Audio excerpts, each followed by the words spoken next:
जय हिंद। नमस्कार दोस्तों, मैं आपका स्वागत करता हूं आपके YouTube channel Guruji word with computer में। दोस्तों, मैं आज आप लोगों के बीच लेकर प्रस्तुत हूं सामान्य विज्ञान के भौतिक विज्ञान के एक चैप्टर का नाम है यांत्रिकी से संबंधित है। उसके टॉपिक बाय टॉपिक हम डिस्कस करेंगे। सबसे पहले हम गति क्या है इसके बारे में जानते हैं। दोस्तों, बिना देर किए हुए हम अपने लेक्चर को स्टार्ट करते हैं। कोई पिंड दूसरे पिंड के सापेक्ष समय के साथ परिवर्तन करता है तो उसे गति माना जाता है। ऐसी वस्तुएं जिनमें समय परिवर्तन के साथ वस्तु की स्थिति में परिवर्तन होता है गति की अवस्था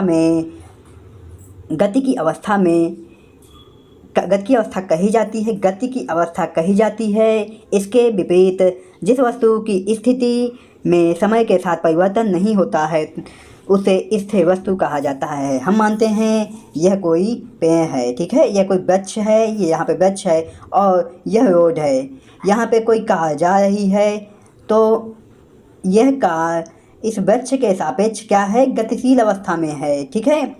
ये वृक्ष के सापेक्ष गतिशील अवस्था में है और इस कार के सापेक्ष यह वृक्ष किस स्थिति में है, स्थिर अवस्था में है। मित्रों, जब कोई वस्तु किसी वस्तु के सापेक्ष एक दिशा में गति करती है और वह एक समान चाल से आगे बढ़ती है और उसकी अवस्था में परिवर्तन होता है तो हम कहते हैं कि वह वस्तु गतिशील अवस्था में है। लेकिन उसी के सापेक्ष जो दूसरी वस्तु है, अगर वह उसकी स्थिति में परिवर्तन समय के साथ नहीं हो रहा है तो हम क्या कहेंगे, वह स्थिर अवस्था में है। आगे चलते हैं मित्रों, हम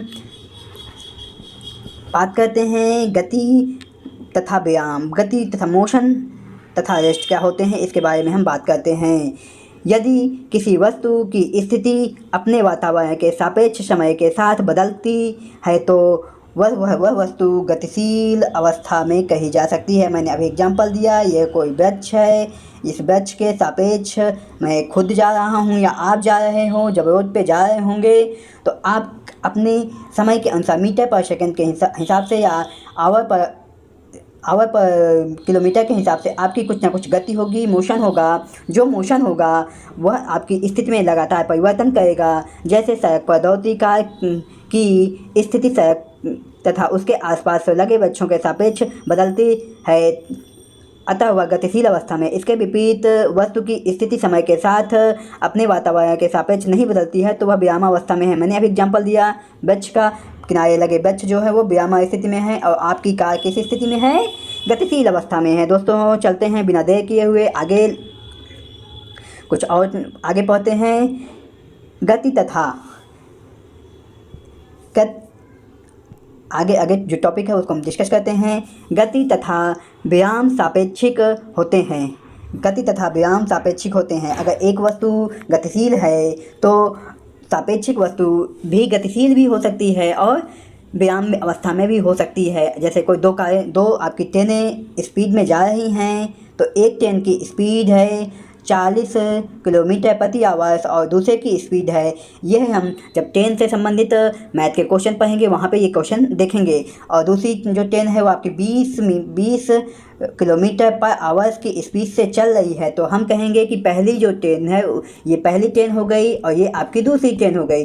तो पहली ट्रेन की अपेक्षा दूसरी ट्रेन जो है 20 किलोमीटर पर आवर्स फास्ट है तो वह जब उसके बगल से गुजरेगी तो वह उसकी स्थिति में तेज़ी से परिवर्तन होगा। हैं दोनों विपरीत, दोनों हैं जो गतिशील अवस्था में, दोनों ट्रेनें गतिशील अवस्था में हैं, फिर भी उसके अंदर बैठे व्यक्ति को ऐसा महसूस होगा कि जैसे मेरी ट्रेन चल नहीं रही हो, स्थिर हो, और वह जो पहली ट्रेन है वह गतिशील है और उसकी स्थिति में परिवर्तन हो रहा है और मेरी स्थिति में परिवर्तन नहीं है, लेकिन एक्चुअल में दोनों ट्रेनों की गतिशील अवस्था में हैं। चलिए हम बात करते हैं। कोई वस्तु जब समय के साथ अपनी स्थिति बदलती है तब समय के साथ उसकी स्थिति में परिवर्तन गति कहलाता है। वही मित्रों मैंने कहा कि आप कुछ काम कर रहे हैं, अभी आप कुछ काम कर होंगे और उसके बाद कुछ और काम करेंगे तो आप समय के साथ अपनी स्थिति में परिवर्तन कर रहे हैं तो आप कुछ ना कुछ गतिशील अवस्था में बने हुए हैं। तो इसीलिए आपकी गति में आपकी स्थिति में परिवर्तन हो रहा है, इसलिए आप गतिशील अवस्था में हैं। हम बिना देर किए हुए अगले लेक्चर पे चलते हैं, अगले टॉपिक पे। गति के प्रकार, टाइप्स ऑफ मोशन। दोस्तों, टाइप्स ऑफ मोशन की बात करते हैं तो सबसे पहले हम बात करते हैं रेखीय गति, लीनियर मोशन। यदि कोई गतिमान वस्तु एक सीधी रेखा में चलती है, वह गति करती है, तो उसे रेखीय गति कहते हैं। चलती हुई कार, पेड़ से गिरता हुआ फल, जैसे ये कोई वृक्ष है, यहाँ पे कोई फल लगा है और वह जब ज़मीन में गिरेगा तो वह किस अवस्था में होगा? वह गतिशील अवस्था में होगा। लेकिन वह कौन सी गति अवस्था होगी? रेखीय होगी मित्रों, रेखीय गति होगी। ठीक है, वह गति कौन सी होगी? रेखीय गति होगी। हम जैसे ये रोड बनी, ये कोई रोड है और इस पे सीधी रेखा पे कोई कार जा रही है, तो वह किस मोशन पे गति कर रही है? आपकी रेखीय गति पे मोशन कर रही है। चलती हुई कार। अनियमित गति की बात करते हैं मित्रों। अनियमित गति क्या होती है? अनियमित रैंडम मोशन। यदि कोई गतिमान वस्तु अपनी दिशा निरंतर बदलती रहती है, तो वह गति अनियमित गति कहलाती है। जैसे फूलों में मंडराती हुई तितलियाँ।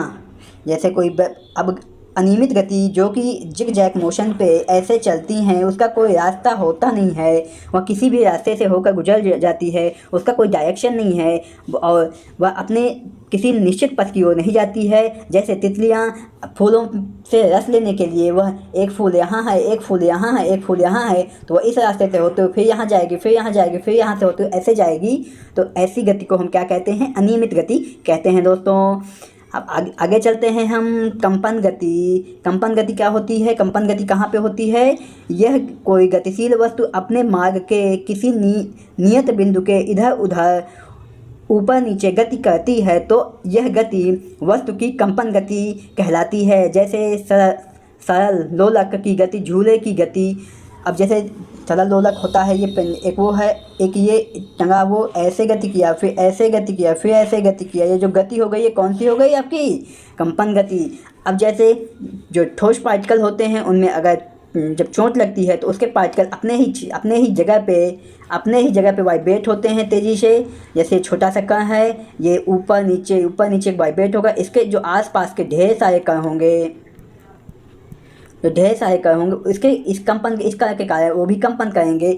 यह कंपन की गति यह गति ऊर्जा, वो जो कंपन होगा उसके कारण जो ऊर्जा होगी वो अगले पार्टिकल को देगी। यह कंपन की गति अगले पार्टिकल से होते हुए पूरे एरिया में फैल जाती है।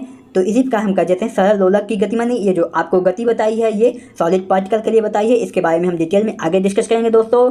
सरल लोलक की गति या झूले की गति। झूला जो होता है वह आप कभी पेड़ पे झूलते हैं तो ऐसे जाता है, फिर ऐसे जाता है, फिर ऐसे जाता है। सरल पेंडुलम की तरह वह गति करता है। अब हम आगे चलते हैं। वाइब्रेटरी मोशन हो चुका है हम वृत्तीय गति की बात करते हैं मित्रों। वृत्तीय गति हम क्या पढ़ रहे हैं? Types of motion. तो हम चौथे प्रकार वृत्तीय गति की बात करें। यदि कोई गतिमान वस्तु वृत्तीय पथ पर घूमती है, यह गति वस्तु के वृत्तीय गति कहलाती है। जैसे लट्टू की गति, पृथ्वी की गति। जैसे कोई वस्तु हुई, वह अपने किसी निश्चित एरिया के चारों तरफ घूमती है और वह एक बार नहीं, लगातार घूम रही है। ऐसे में हम उसको क्या कहेंगे?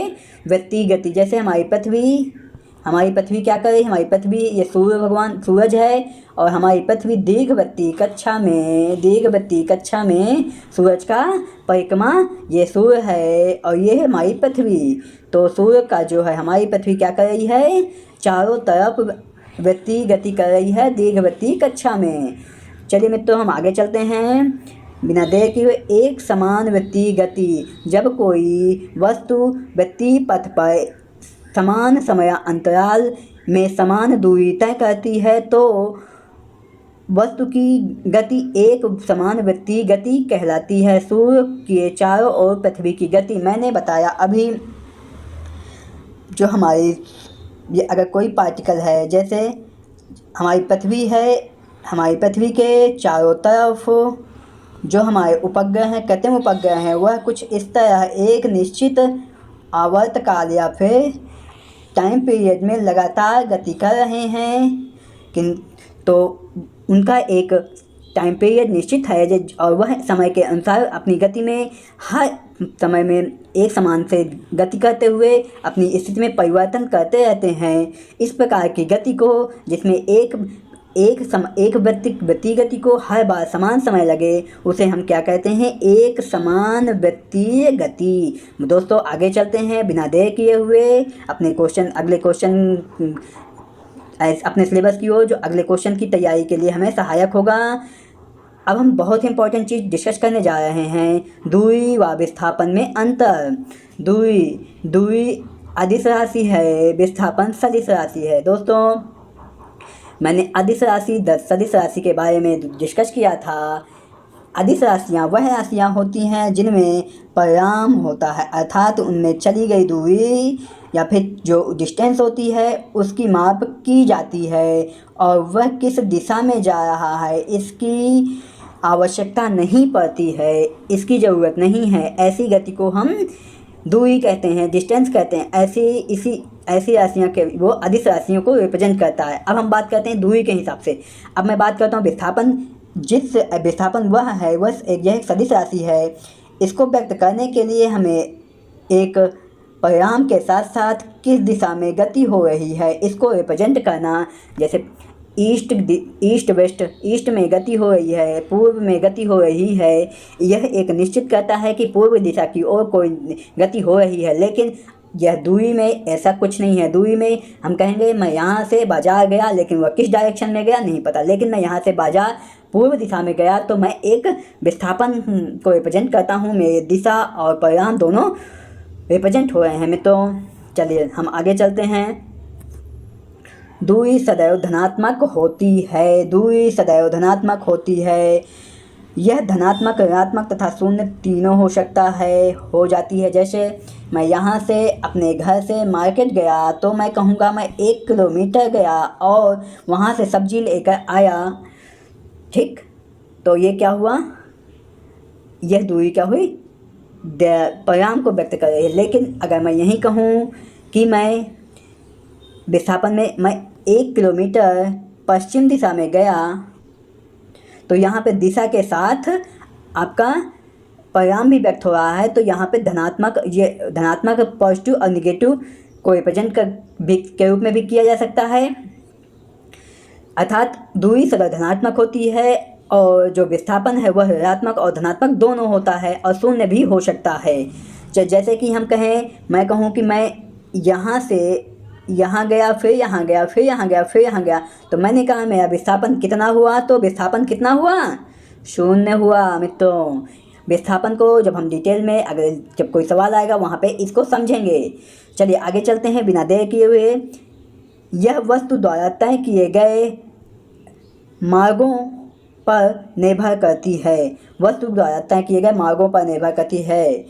यह वस्तु द्वारा तय किए गए मार्गों पर निर्भर नहीं करती है। अर्थात यह वस्तु, कोई वस्तु है, वह किस रास्ते से होके गई है उसकी दूरी के बराबर है। लेकिन यहीं पे अगर हम बात करते हैं विस्थापन की, विस्थापन अगर यहाँ से ऐसे गया है, ऐसे कोई गया है, तो इससे कोई मतलब नहीं है। सीधे हम पार्टिकल लगा के यहाँ पे एक स्ट्रेट लाइन खींचेंगे, बताएंगे कि वह कितनी दूरी चला गया। ये जो डायरेक्शन के साथ हम उनको शो करना पड़ेगा और वही यह देखेंगे कि वह जिगजैग रोड से गया है, उससे हमसे कोई मतलब नहीं है। हमें एक पर्टिकुलर डायरेक्शन के साथ ही उसको रिप्रेजेंट करना पड़ेगा। दोस्तों चलिए हम आगे चलते हैं।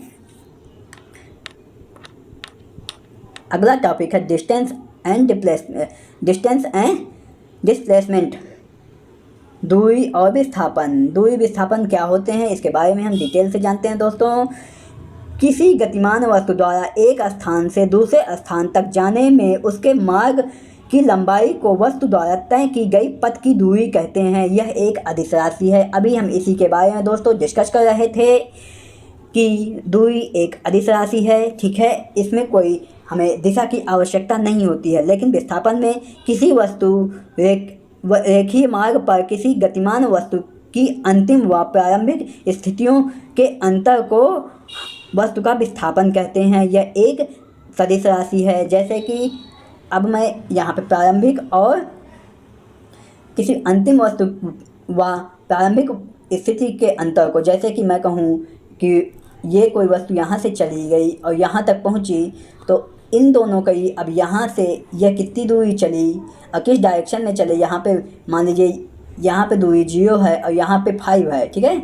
यहाँ पे 0 है अगर, यहाँ पे 0 है और यहाँ पे 5 है, तो हम ये प्रारंभिक गति जो होगी वह u1 से रिप्रेजेंट कर देते हैं और u से, और अंतिम गति को v से, तो v माइनस u बराबर जो अंतर आएगा उसे हम क्या कहेंगे, स्थितियाँ। ये कि ना कि इसको आप वेलोसिटी के रूप में देखिएगा, इसे आप केवल किस में देखेंगे, प्रारंभिक और अंतिम दूरी के रूप में, डिस्टेंस के रूप में देखिएगा। तो इन दोनों के अंतर को जब आएगा वो 5 किलोमीटर पूर्व दिशा में, अगर यह पूर्व दिशा में है तो पूर्व दिशा में इसका विस्थापन हुआ, हमें इसे इस प्रकार लिख सकते हैं इन दोनों के अंतर को। चलिए दोस्तों आगे चलते हैं, हम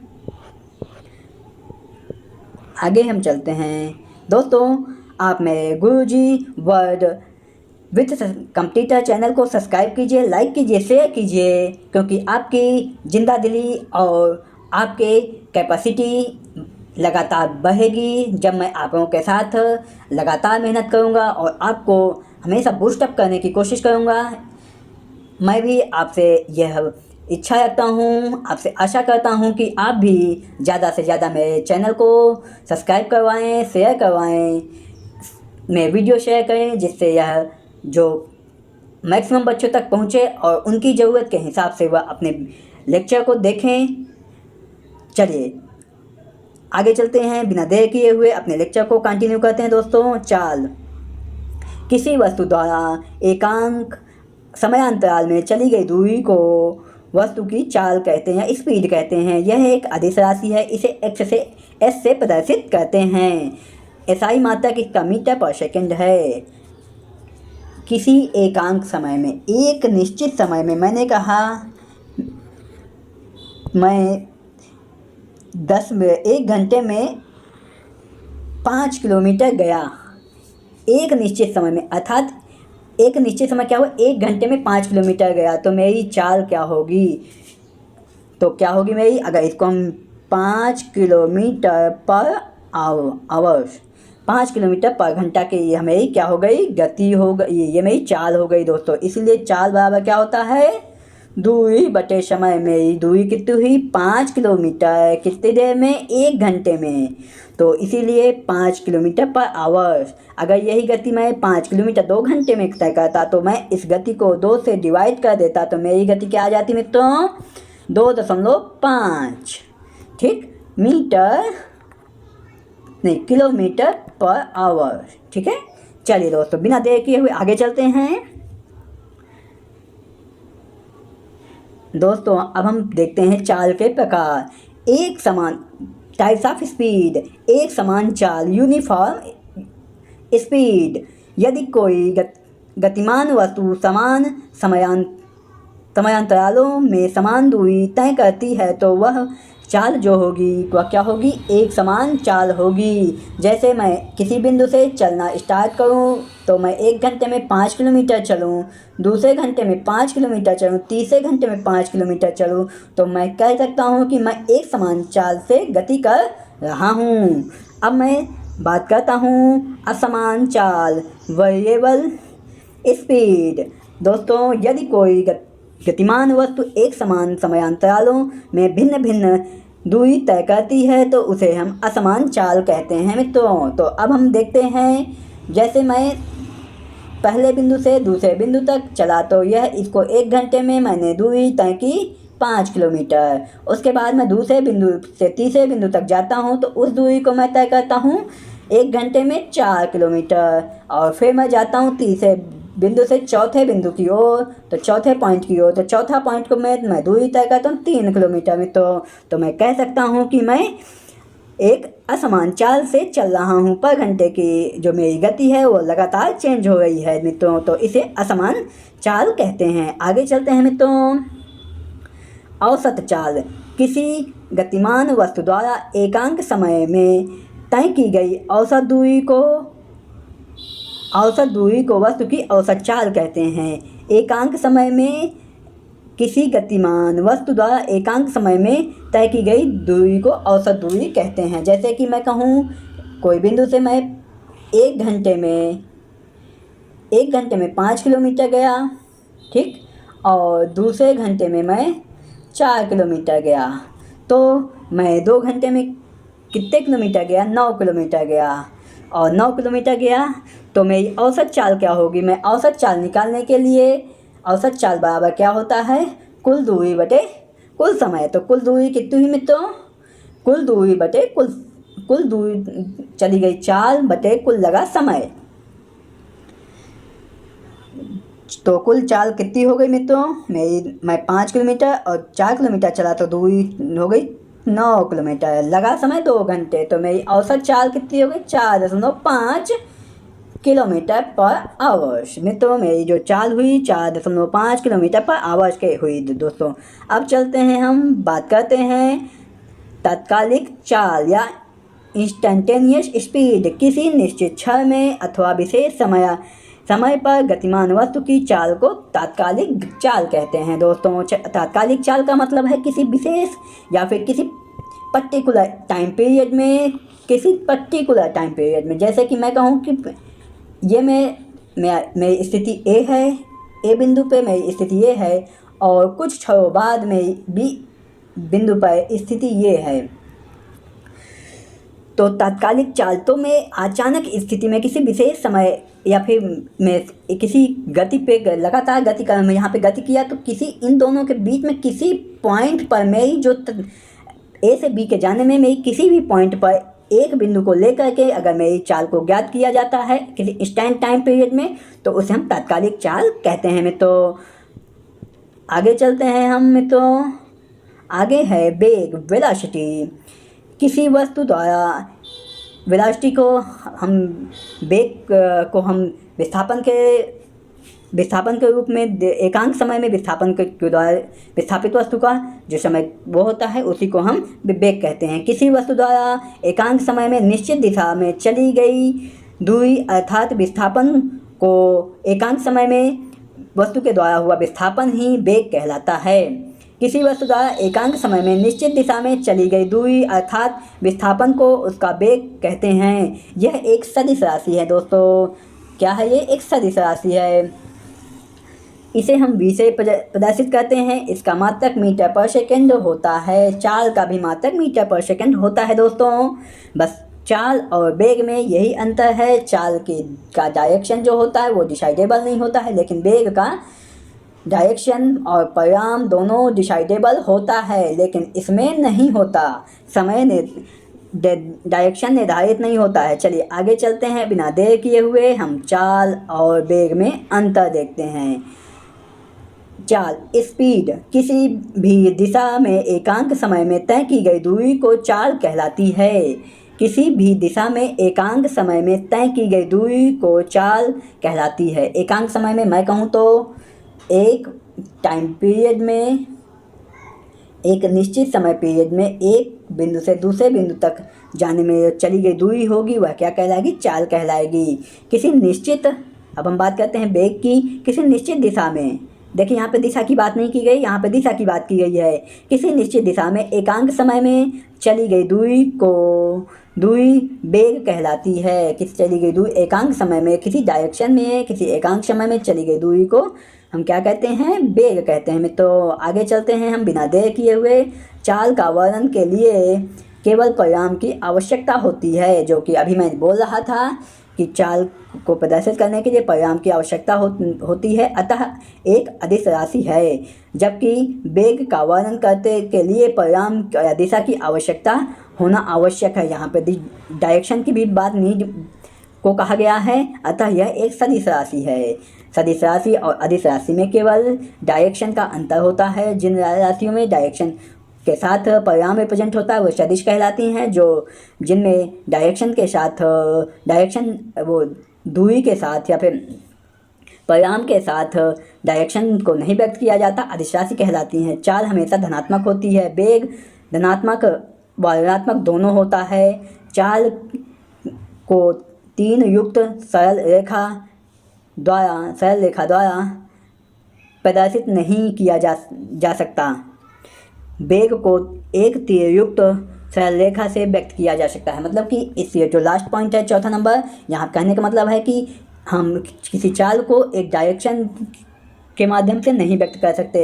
अगर कोई चाल ऐसी है तो उसे हमें पूरी दूरी लेनी पड़ेगी, लेकिन अगर कोई गति ऐसी है तो उसका विस्थापन निकालने के लिए हमें स्ट्रेट लाइन खींच करके उसके सीधे डायरेक्शन को मिला करके उसकी डिस्टेंस निकालेंगे और उसी के माध्यम से आप क्या निकालेंगे, वेलोसिटी निकालेंगे। दोस्तों आज के लिए इतना ही। मैं अपनी वाणी को यहीं पे बयान देता हूँ। आपके उज्जवल भविष्य की कामना करता हूँ। आपके घर परिवार में, माता पिता में सब सुखद होगा, इसकी मैं ईश्वर से कामना करता हूँ। आपके माता पिता, आपके गुरुजनों को मेरा सादर प्रणाम करते हुए मैं अपनी वाणी को यहीं पे बयान देता हूँ। दोस्तों अगले लेक्चर में आपसे फिर मुलाकात होगी। तब तक के लिए जय हिंद,